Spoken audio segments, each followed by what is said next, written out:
it or not. I'm Justin with Three Deep South. Mason's usually with me, but I guess his daughter came down with a sickness about a couple hours before the show, so he took her to the hospital. From everything that he's telling me, she's all right. So, I'm gonna be rocking it solo dolo tonight. If you know me, talking for an hour about college football isn't much of a stretch, even if I'm by myself. I mean, it is what it is. I think it would be a disservice to the United States if I didn't start out with saying that, thoughts and prayers go out to all the 9/11 victims, and then obviously what happened yesterday. This is a college football show, so we're not even going to get into all that. Just pray for them and their families and what happened, obviously. And I want to make this a show about college football because I feel like that's something that it doesn't matter what your political views are, you can always watch college football together, talk about it together, discuss it together, root for your team no matter what's going on. So with that being said, I'm ready to get into this week, man. I feel like usually at the beginning of the season, a lot of like weeks one, sometimes week one have good games, but usually like weeks two, three, and four, you kind of just float through it. You don't really like pay attention to what's going on. But this week is another one. Last week we were going into the season before the season even started. You're like, yeah, there's some okay games, but you seen South Florida versus Florida, and you're like, oh, that's not that big of a deal. Or you seen some other games going into the season, you're like, that's not that big of a game. But it seems like this year, all of college football, no matter the game, you're going to go into nail biters or go into games where the underdog wins. And I feel like that kind of just solidifies what me and Mason talked about in all offseason about how this year college football wise just kind of feels different, kind of feels like that 2007 season. Now, we haven't had the big upsets like the number one team or the number two or number three losing, but you see ranked teams losing to unranked teams. And you see a lot of teams that were never in the top 25 being in the top 25 now. Um, with that being said, the first game I want to talk about it because I don't want to forget about it because it's one of those games that could slide under the radar. But I feel like both of these coaches are on the hot seat, and that's Alabama versus Wisconsin. It's at Alabama. Alabama's probably favored by a pretty good amount. I don't think Alabama's going to lose this game, but I think it's a game to where both coaches are on the hot seat. Kalen DeMore, especially as of late, coming into the season, he wasn't, but with them losing to Florida State in week one, it's like, I mean, they're calling for that dude's job down there. And then Luke Fickle at Wisconsin, he's been there for a while, but he just doesn't seem like he can get it going. I'm not really like saying that that's on upset alert or like going to be some exciting game. I just mean like if you're looking for a game to watch, definitely tune that one in because it's going to be kind of a weird. Both coaches are kind of coaching for their job in a sense, feeling. I think Alabama's going to win. Obviously, it's a home game for them. Wisconsin is not as talented as Alabama, but I mean, going into the season, did you think that Florida State was going to beat Alabama? Because I mean, I didn't. I had Alabama picked by 2 touchdowns. So that's that on that game. The next game that I want to get into, well, really the rest of the games that I'm going to talk about, it's weird because if it, how do I want to say this? If the location was switched, I would probably favor the other team, if that makes sense. So you have Clemson going to Georgia Tech. If it was at Clemson, I would probably favor Clemson. But I'm not. I want to pick Georgia Tech in this game. I know they're an underdog. I think what they do offensively is really going to be a struggle for Clemson. I know Clemson came into the season and they had, a very high-rated team. Mason picked them to win the ACC. We both picked them to go very far in the playoffs, but they didn't look so good against LSU, and they didn't look good against Troy. Matter of fact, they were down Troy like 16-0 in the third quarter. Now, that could have been coming off of a big game jitter and, kind of slow rolling it. But their offense has struggled, and that's something that going against a Georgia Tech that likes to slow the ball down, that likes to take long, methodical drives down the field, that's something that can hurt you if you can't get your offense going in time, because Georgia Tech could be up 14 to nothing at half, and when you're going into halftime as Clemson, you might have only touched the ball 2 times. And if you can't get anything going, that's going to be a real struggle. I really like Georgia Tech's defense in this game.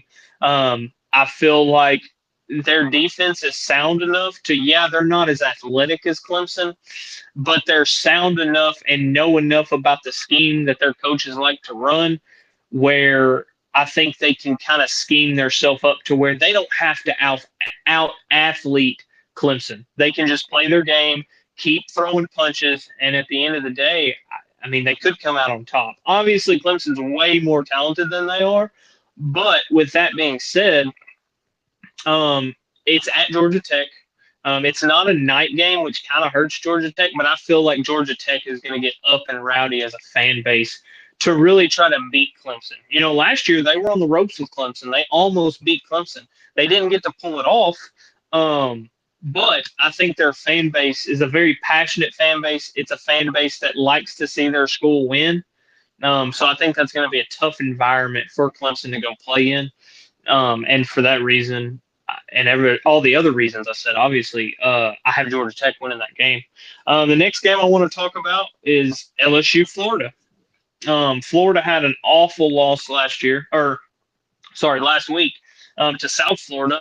Nobody really expected them to lose. It was kind of a sleepy game for everybody to, watch, unless you were a defensive guy. I think it was like 18-16, and Florida really pissed that game away at the end.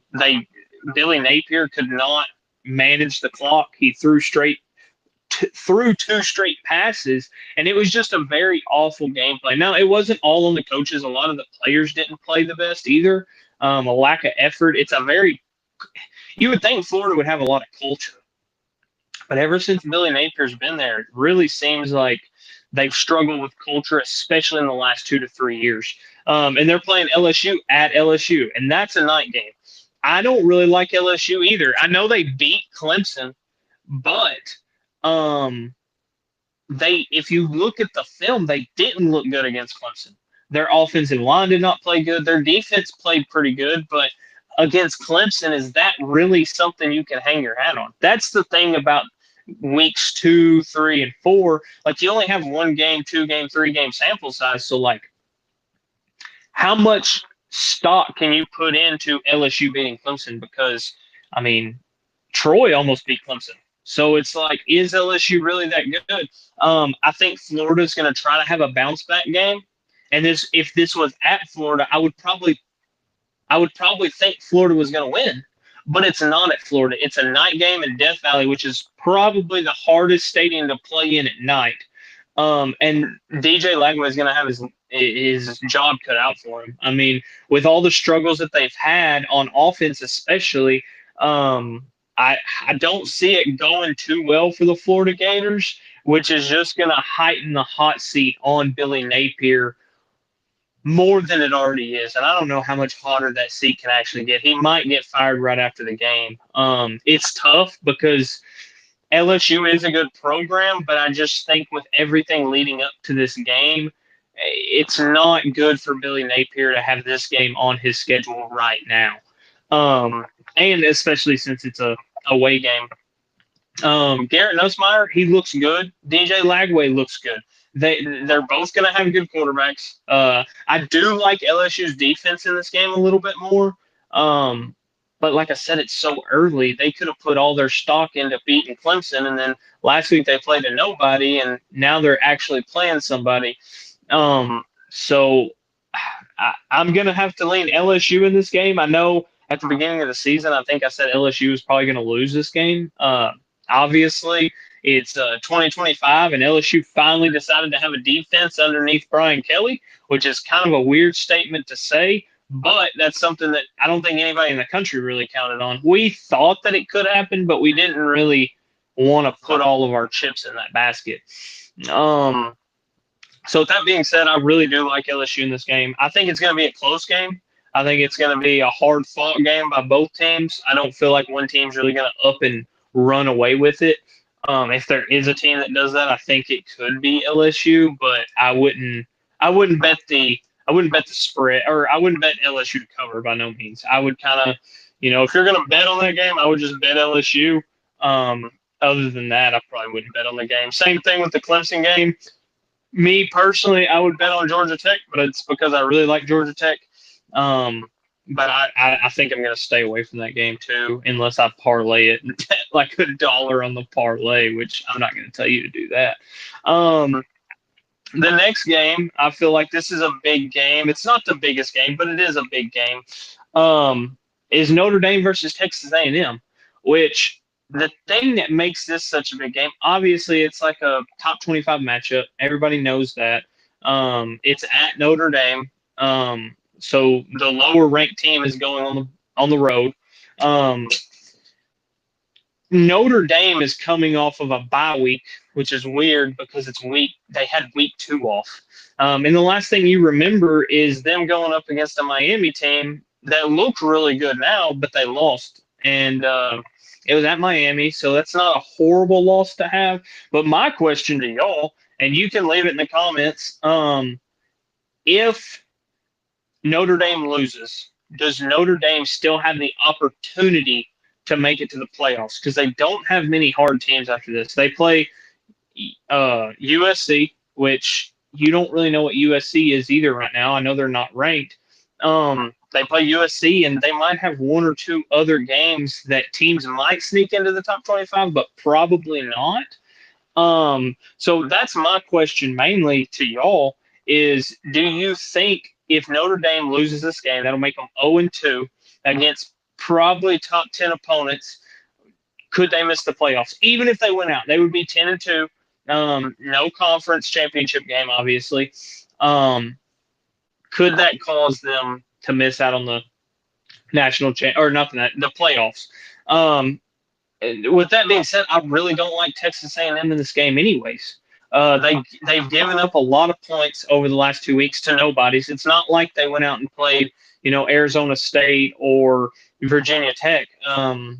They've really struggled to put up points against a lot of people that are nobodies, and they've also given up a lot of points. That's the main thing. Because to me, this is the way I think about it. If you're playing a lower level school, if you don't put up, I think Texas A&M put up 42 one time. If you don't put up 50 plus, I don't really consider that a win for you or your program, because you're supposed to do that. You're paying that school to come into, Kyle Field or the Horseshoe for Ohio State or somebody. You're paying those teams to come into your field and pretty much as a warm-up game. So if you don't get to put your second, third, fourth string in, everybody on the roster, walk-ons, and you're still putting up points, and you're still not putting up points, like that really scares me. I feel like you should beat lower-level talent that are D2 or FCS schools or schools like that. I feel like you should at least beat them by 50, and they shouldn't score more than about 14 points, and that 14 points should definitely come in the second half. With that being said, Texas A&M has had a struggle scoring points, and they've had a struggle stopping people from scoring points. And they're going on the road. It's one of those games to where if it was at Texas A&M, I would probably favor Texas A&M. I'm high on Texas A&M. I like their quarterback. Their coach is a defensive minded head coach. So you would think that their defense would be good. And they weren't bad last year, especially at the end of the season. But this year it seems like they're starting off on a rocky track. They're not getting things clicking on the defensive side of the ball like they would want to. And I just don't feel like Texas A&M is going to have enough to go in and beat a Notre Dame team that is super talented, returning a lot. It seems to me like they have a good freshman quarterback. I think he was asked to do too much in week 1 versus Miami, but I feel like he grew from it and is going to capitalize on what he learned. He didn't look bad. I feel like they're too veteran-laden. Their offensive line, they don't look great, but I feel like they have enough talent on the offensive line to grow together and become great. So I would like Texas A&M to make it a game, but it's almost one of those things where I don't know if they're going to. I don't know if I don't know. I'm not saying it's going to be a blowout, but I could see Notre Dame winning this game by like 14 or 15. Um, but I could also see a world where where Texas A&M beats them by one. Like I said, that's what's weird about college football around this time of year. Like you have all these ranked matchups, but like you don't really know like if they're actually good because the other team that they beat isn't good. It's just really weird right now. Um, so I do like Notre Dame in that game, just because it's at home. They're veteran laden. I feel like Marcus Freeman is a good enough head coach where he's going to pull them out of that kind of lull that they had versus Miami. They're coming off a bye week, so they're all well rested. Um, so I just personally don't think Texas A&M is going to have enough to really compete with Notre Dame. I feel like it's gonna be a close game all the way through until probably about the end of the third, maybe the fourth quarter, and I feel like Notre Dame's gonna kind of take control and, I mean, not run away with it, but like make it a comfortable, convincing win. Um, yeah, I mean, I feel like it's gonna be a good game. I feel like it has the potential to be the second best game on that Saturday, but I it's just I'm really indifferent on that game. Really, that's probably the game that I look at and I'm just like, man, I can't pick a side, and I can't tell you exactly why I can't pick a side. I just don't feel comfortable picking Texas A&M over Notre Dame, but I don't feel comfortable picking Notre Dame over Texas A&M either. So with that, I'm gonna kind of leave that game up to a wash. I mean, I do. You know what? I'm gonna have to pick a side. I'll pick a side, so I'll die on the hill. I'll pick Notre Dame, but I don't want to get crucified in the comments on our reaction show when Notre Dame loses. Um, let's see. I mean, okay. I feel like it would be an absolute disservice if I didn't talk about this game. Because I feel like a lot of people are kind of writing it off, but then there's some people that kind of like that Cinderella story. South Florida versus Miami. Um, I want South Florida to win so bad. I feel like it's good for college football to see them doing what they're doing against the teams that they're doing it against. But I just feel like Miami. I feel like Miami is better coached than Florida, and I feel like Carson Beck. Now, me and Mason talked a lot of crap about Carson Beck coming into the season. I feel like Carson Beck. Um, I feel like he's kind of back to that 2023 Carson Beck, which is like a wild statement because me and Mason didn't think he was going to get back to that. But it's going to kind of lead me into the next game in a little bit that I have a feeling about Georgia. But um, it's something about Miami. They just seem like a more put together team than they were last year. Obviously, nobody can replace Cam Ward, but it just seems like I don't want to say they're better, but it almost seems that way. Um, and South Florida, I want them to win, but I feel like the hype train is going to die. Um, I feel like I feel like it's going to kind of run out. Now, I hope that doesn't happen. I feel like it's great for college football for the underdog to prevail. Um, but I just feel like it's eventually on Saturday. I feel like Miami's going to catch up with them and they're going to have their number. I really like South Florida's quarterback. I feel like he's an absolute gamer. I feel like if he decides to come back next year, he probably can go anywhere he wants to in the country, especially if he keeps playing like he is. And that team and that coach just seem like they have a will to win. They never stop. They throw punches. They play. I don't. When I say play dirty, I don't mean like they're dirty players. I just mean they're not scared to get their hands dirty and drag somebody down by their jersey or take on a double team as a linebacker or stuff like that. They just seem like a real gritty program. Um, with that being said, I just feel like South Florida is not going to have enough to beat Miami. Now, with that being said, the point spread's like 17 and a half. and I would absolutely fire uh, South Florida to cover that. So I think it was 17 and a half last time I looked at it. I would fire that. I think Miami's going to beat them, but I don't think it's going to be by a bunch of points. I feel like it can be like that 10-15 range, maybe even get up to 17, but I don't feel like it's going to go anything over probably 17. So if you can fire it at like 17 and a half, 18 and a half, 19 and a half, I would definitely jump on that. Um, and I'm kind of anxious to see what Miami truly is. Obviously, they beat Notre Dame, which is a great win for them, and they really played a nobody last week, but they still looked good. And then they play South Florida, which could in turn be a nobody, but you don't know that yet. And really, I mean, if you think about it, uh, Boise State was favored to go to the playoff again out of that group of, smaller level schools, and South Florida beat them. If they beat Boise and Florida and they lose a close game to Miami, they should win out the rest of the season.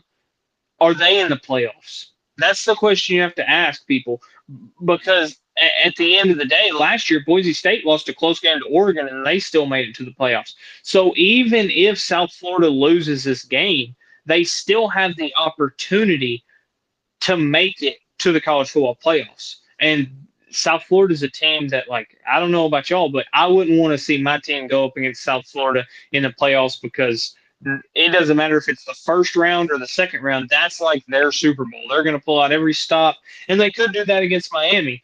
That's that's part of the reason why I would just love to see them win.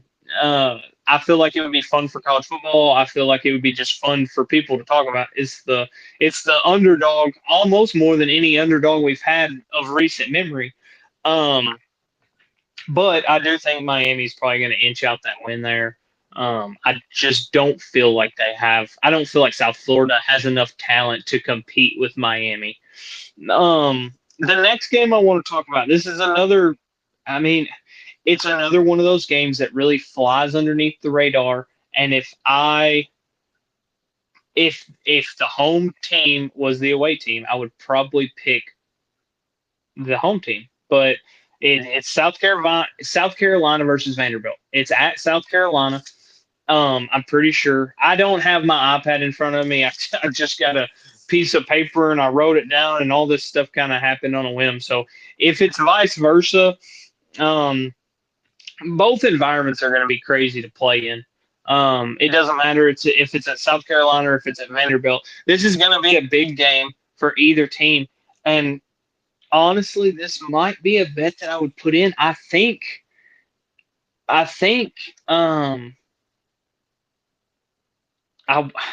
I want to say that I kind of think Vanderbilt might win this game. You know what? I'll say it. I think Vanderbilt is going to win this game. I'm worried about South Carolina because they've looked they've looked okay, but against Virginia Tech they struggled, and Vanderbilt came out and just blew Virginia Tech's doors off. Now I don't like going apples to apples on like a game versus a game, just because like there's certain things that could happen in each game that could really flip it. But um but it it's one of those things. It's hard because it's week 1 versus week 2, so it's easier to compare those versus like week 1 versus like week 11. I just feel like South Carolina relies a lot on their three playmakers, and they've done really good on special teams, but they've struggled on the offensive side of the ball, and they've kind of struggled on the defensive side of the ball. They've really just relied on Lenora Sellers to like be Lenora Sellers, which is fine, but I love him as a quarterback. He's a great quarterback. He does a lot of good things, but I don't feel like he's a good enough talent to rely on him as much as they are relying on him. And it just seems like Vanderbilt is. I mean, I don't want to say it because I do like Pavia, but I don't like him. It's like a love-hate relationship with him. Um, so I just feel like that whole team has really taken on the attitude of Pavia, and it's really boosted them up. They feel like no matter what game they go in, they're going to win. And that's a scary thing to have to go up against because that program, I'm not going to say they're the most talented, and they probably don't have very much talent at all, but they're talented enough to where if they have a little bit of belief in their heart, I mean, they could do a lot of things. And really, I'm going to talk about this in the next game I talk about. The SEC is wide open, which could really help a lot of these lower level teams like a Vanderbilt and Arkansas and Mississippi State because you don't have that top dog, top 3 or 4 dogs in the SEC that seem like they're running things. Now, like I've said all show, it's super early, so you don't know that to be 1,000% right. We won't know that until probably week 10, 11, and 12. But as of right now, the SEC seems super open. I mean, we're sitting here talking about Vanderbilt going to South Carolina, and it could be a game. When in recent memory have we ever talked about that? Never. Exactly never. We've never talked about it because Vanderbilt's always been the doormat of the SEC, and Dylan Pavia is really trying to make that non thing. So with that, man, I'm gonna go with Vanderbilt. I know it's at South Carolina, which I don't like, but I don't feel like I don't know. There's something in me that's telling me Vanderbilt's probably gonna win this game. Um, I wish Mason was here for this game because I feel like he would probably go on a long tangent, irate, just probably yelling into the mic. I would probably mute my headphones if I needed to. And that's Arkansas Ole Miss. It's at Ole Miss. It is a night game, so it makes it tough on Arkansas. But Ole Miss's quarterback has had turnover problems. He's turned over the ball 2 times in the last 2 games. Versus Kentucky, I will stand on this and I will die on this hill that Kentucky lost that game for themselves. Head coaches always say that the most important part of the game is the middle 8 minutes, the last 4 minutes of the first half, and the first 4 minutes of the second half. If you go back and watch that game, Kentucky completely pissed that game away. Um, they should have lost there. I think Arkansas, and I had them losing this game at the beginning of the season. I think Taylor Green and Bobby Petrino is an absolute dirty combination. I feel like it could be something like I'm trying to think. There's really nobody I can compare it to because Taylor Green does have arm talent and he's running the ball. I think he ran for like 150 yards last week. And it's not like super designed runs, like it's scrambles and it's like he's taking a bunch of hits. Um, so so it's one of those things to where sorry if I cut out. I was getting a phone call. So it's one of those things to where like it's something about Arkansas. It just feels different. And this is a game that I was talking about where it's like the SEC is wide open. I mean, Arkansas could now Mason would go on a tirade about this, but Arkansas could win more games than I expected them to because the SEC is down this year, it seems like to me.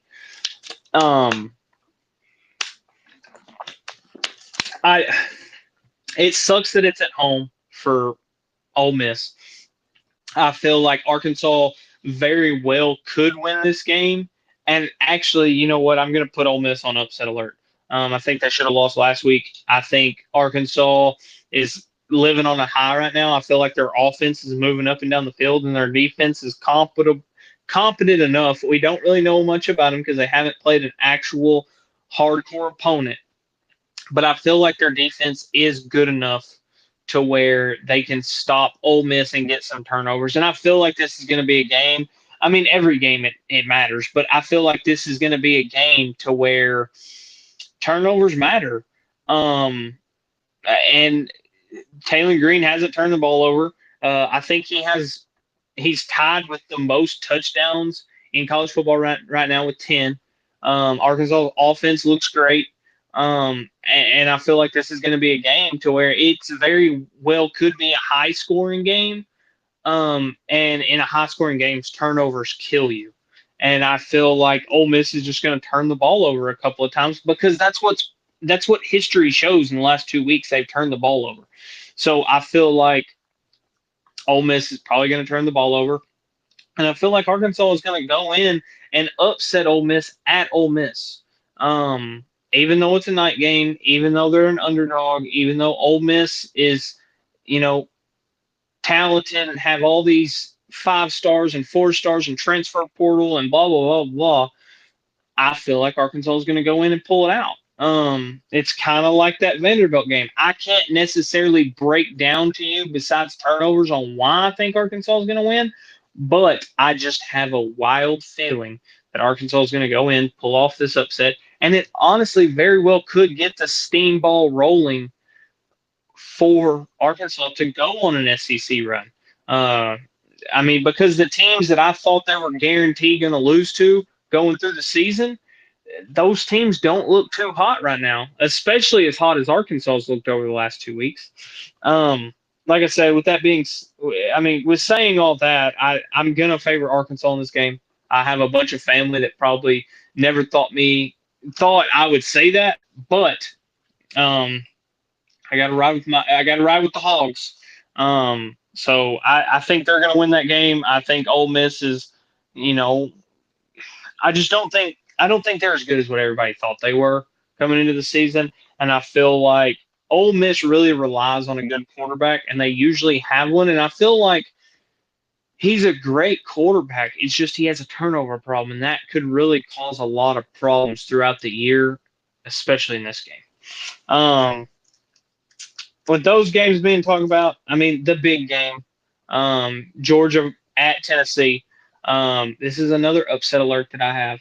So if you want to put a parlay together, you can if you want to.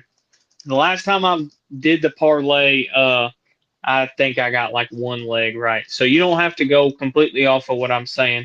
Um, I would probably, I would do South Florida covering the spread, Vanderbilt, Arkansas, and then Tennessee. Your payout's probably going to be pretty good. And you don't have to throw the Arkansas one in there. I know once you get up to like 4 leg parlay, your chances of winning go way down. And I like Georgia Tech too, but I'm just trying to give somebody, an SEC type bet that I feel most comfortable in.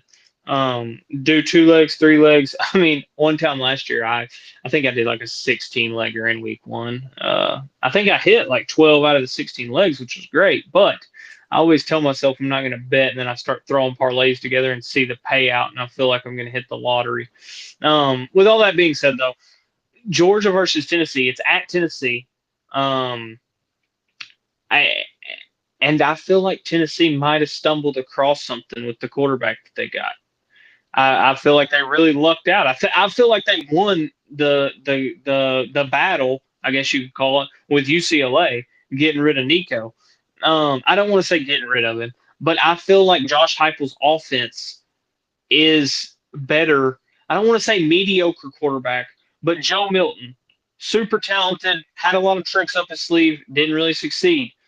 Hendon Hooker, great quarterback, more of a pocket passer, not a run around rah rah guy. Succeeded. Pavia or not Pavia, sorry. But what's his name? I can't even rely on Mason to tell me his name. What's his name? Anyways, the quarterback they had last year, Amalie Ava. There we go. He was a rah rah run around, super athletic, get out of the pocket, throw the ball down the field, really live by the sword, die by the sword type quarterback. Now their quarterback is a very pocket passer, take what the defense gives you, very motivated, want to stay in the pocket type quarterback. Their defense is good. Their running backs are rushing. One of their running backs is rushing for like 10 yards a carry, which is crazy. So now they haven't played anybody. They played Syracuse, but whatever. And Georgia has not looked good. Their leading receiver, Zachariah Branch, his average depth of target is like 1 yard. So he's catching a lot of screen passes. Now he turns those screen passes into like 19 yards a game on average, which is great. But like, I don't think Gunner, and this is what I was telling Mason, I don't think Gunner Stockton is, I don't think he's that good. And I don't think Georgia trusts him. And they haven't been running the ball this year that well. And that's what everybody said coming into the season is, oh, Georgia's going to be fine. They don't have to have a quarterback. They're going to run the ball really well. They don't really look like they're running the ball too well. And it's not the typical Kirby Smart defense that you're used to seeing. And I don't feel like their offense is good enough to maintain that like top 15, top 20 style defense. I mean, they could be top 5. I don't know. But I don't feel like their offense is good enough to put up too many points against a good, proficient team that they could face now and later on down the season. And I really feel like it's a Mike Bobo problem. I don't like their offensive coordinator. I feel like he's struggled. I feel like he hasn't. I feel like his offense has been very underwhelming ever since he took over that job. Like I said, it's one of those things to where Vegas is obviously going to pick Georgia. I just personally don't like Georgia in this game. I think it's going to be an upset. That's probably going to be my upset of the week all around. I feel like Georgia. I just feel like they don't have enough for Tennessee, and I was high on Tennessee all year, leading up to this point. But I didn't ever think it would get to this. Now, I didn't ever feel like I would choose Tennessee over Georgia until I started watching the games, and then I'm like, I don't know, man. Georgia doesn't look too good, and Tennessee's kind of killing it right now. So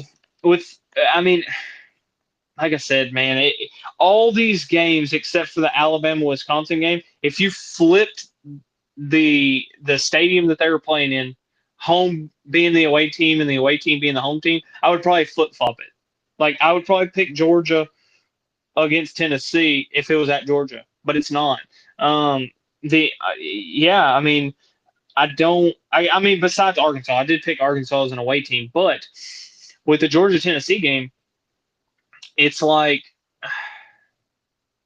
their offense really worries me, honestly. And I don't feel like I just don't feel like their defense is as good as what they used to be.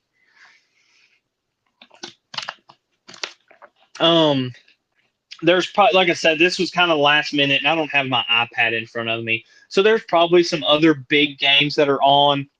I mean, not ranked teams wise, but like non-ranked teams that it's going to end up being a good game. I don't have any of those. Matter of fact, in the comments, if you guys have a game that you want us to talk about in our reaction show, let us know. Comment it. We'll talk about it in our reaction. So, especially if it's a close game. Now, don't bring up like Ohio State versus Ohio. As much as I would love to talk about it, it's probably going to be a blowout. It's not going to be a good game. And don't bring up the Texas game. Bring up like Kansas State versus somebody, and it's like a 3-point game, and you want us to talk about it.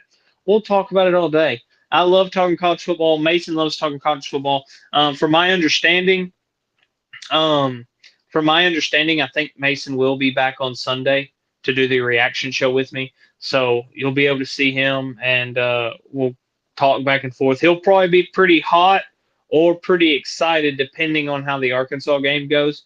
With all that being said, I appreciate you guys. Me and Mason both do. If y'all could just leave a like and if you're not subscribed, subscribe, turn your bell notification on just to remind you when we go live, because I know everybody's life gets kind of busy. Leave us a comment, shoot us a like, and just tell people about it. We're on Facebook, we're on TikTok, we're on Instagram, and all the social media sites.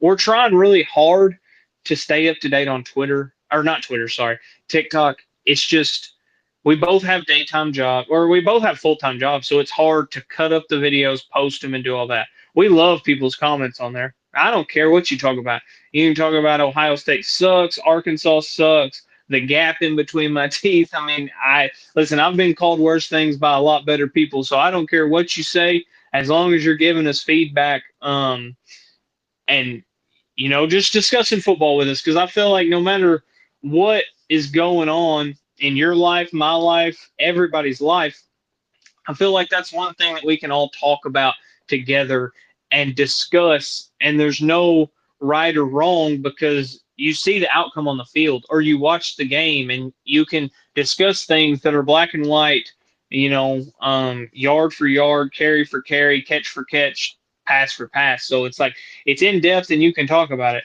but also have your own opinion. So with all that being said, we appreciate y'all tuning into Three Deep South. Mason will be back next time, and if you have anything to say, say it in the comments.